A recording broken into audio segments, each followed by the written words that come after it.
इस वक्त मागाम में एहतजाज है। मागाम बीरवा रोड जो है इस पे इस वक्त एहतजाज है। ये एहतजाज में बिजली के ख़िलाफ़ इनका कहना है कि अभी तक 10-15 दिनों से ये इलाका जो है बिजली से महरूम है। आप देख सकते हैं तस्वीरों में बड़ी तादाद में ख़वातीन जो है वो इस वक्त बीरवा रोड पे इस वक्त खड़ी है और उन्होंने बाज़ाब्ता तौर पे एहतजाज किया है और तमाम ट्रैफिक जो है अभी तक वो मुतासिर है आमदरफ्त के लिए। और इनका कहना है कि कई दिनों से इनका जो ट्रांसफार्मर है वो जल चुका था और उसकी अभी तक मरम्मत नहीं हुई है और जिसकी वजह से ये गुप अंधेरे में है और इन्हें काफ़ी सारे मुश्किलात दरपेश आ रहे हैं। और इनका कहना है कि आज तक उन्होंने मुतल्लिका हुकाम को उन्होंने आगाह कर दिया है कि इस ट्रांसफार्मर की मरम्मत की जाए मगर अभी तक नहीं हुई है। इसलिए यह इलाका जो है गुप अंधेरे में है और इन्हें काफ़ी सारी मुश्किलात दरपेश हैं और हम उम्मीद करते हैं कि महकमा जल्द अज जल्द इस पर कार्रवाई करें और इनका जो ट्रांसफार्मर है और आज सर नौ उसकी मरम्मत की जाए और उन्हें नया ट्रांसफार्मर यहाँ नस्ब किया जाए।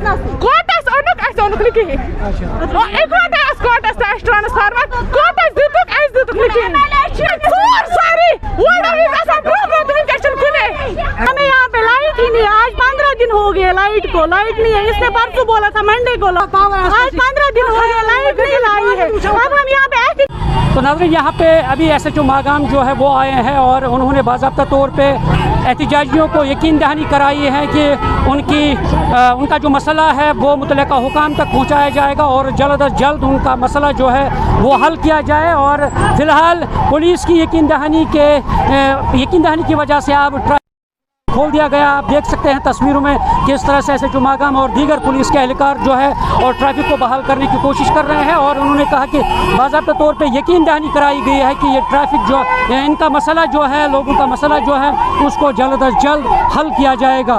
तो हम उम्मीद करते हैं कि जिस तरीके से यहाँ पर यकीन दहानी कराई गई है अब उम्मीद यही की जाती है कि महकमा जो है वो इन लोगों के मुश्किलात जो है वो जल्द अज जल्द हल करें। न्यूज़ 18 जम्मू कश्मीर के लिए मैं मागाम से मुनीर हुसैन हुर्रा।